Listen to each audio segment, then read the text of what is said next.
decades, scientists have advanced the evolutionary theory of origins. Of an Earth that formed by slow cooling of molten mass over 4.5 billion years to make the foundation rocks of the continents, the granites. But have scientists considered all the evidence in arriving at their theory of an anciently evolving Earth? What if there was evidence in the granites themselves that showed they formed rapidly instead of by slow cooling? What if there was evidence that these sedimentary formations composing the Grand Canyon were deposited quickly instead of slowly? What if there was evidence the canyon itself was carved over a short time by rapid erosional processes? What if there was evidence revealing that coal and oil can form rapidly and did so recently? What if there was evidence that dinosaurs existed not millions of years ago, but just a few thousand years ago? And what if it was found that natural laws, the glue which holds the evolutionary framework together, cannot explain everything in Earth history?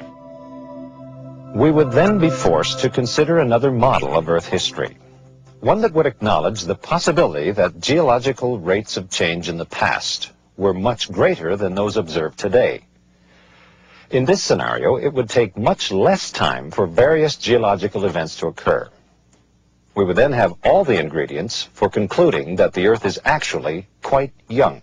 But is there any published scientific evidence which challenges the evolutionary view of an ancient Earth and supports a young Earth? Scientist Dr. Robert Gentry, while working at the Oak Ridge National Laboratory in Tennessee, has found just that, publishing evidence which challenges the long time period of Earth's history.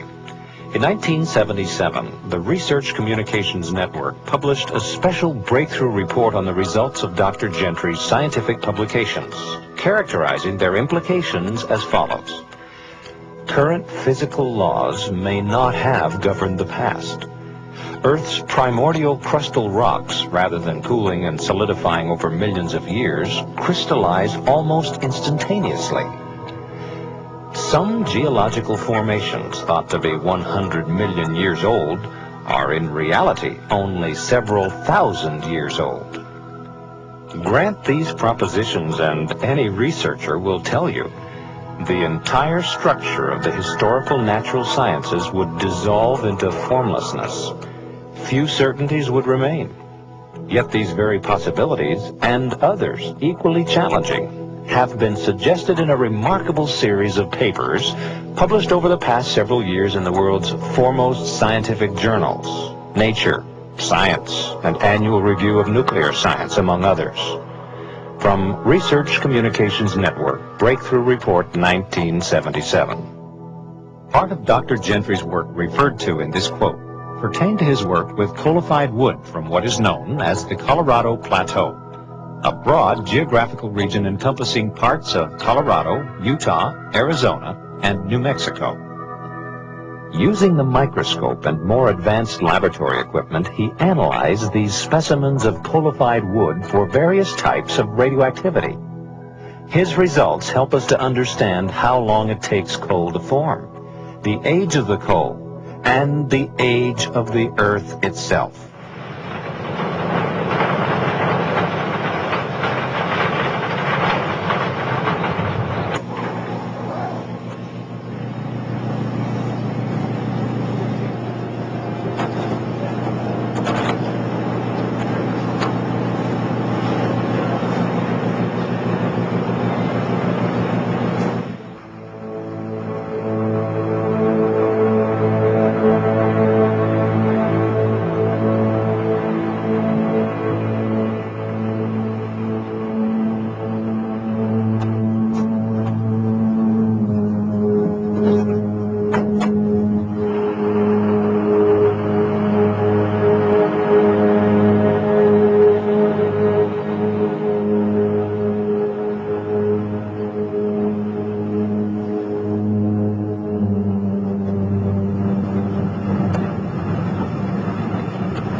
one of Earth's vast energy resources.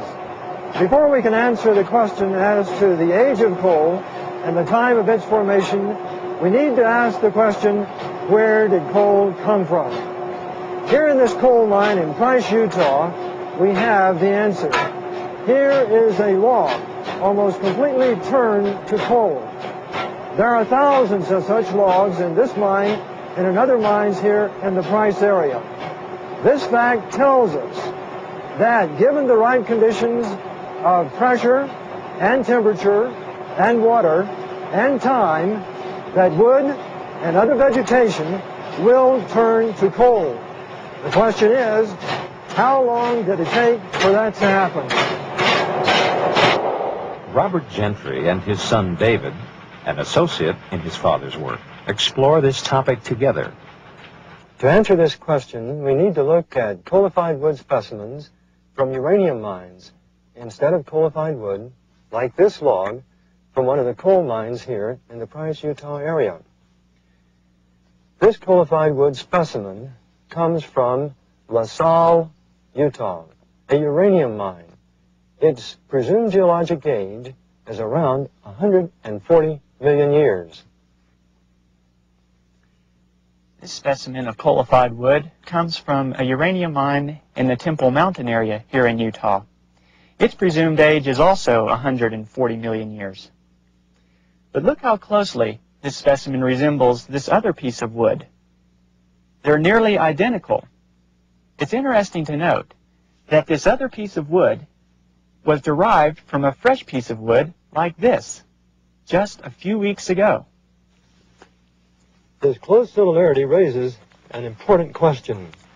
Is it really true that this piece of coalified wood from La Salle, Utah, and this piece of coalified wood from Temple Mountain, Utah, are really 140 million years older than this piece of wood, which David and I recently obtained in some of our experiments? Not really. But in these and other coalified wood specimens from uranium mines is some remarkable evidence that tells quite a different story. To see that evidence requires that the coalified wood specimens be mounted in epoxy, thinly sliced, and then placed on glass slides for observation under the microscope. Under the microscope can be seen discolorations produced by radioactive particles ejected from tiny centers. Some are circular, others are elliptical, as can be seen in these photographs.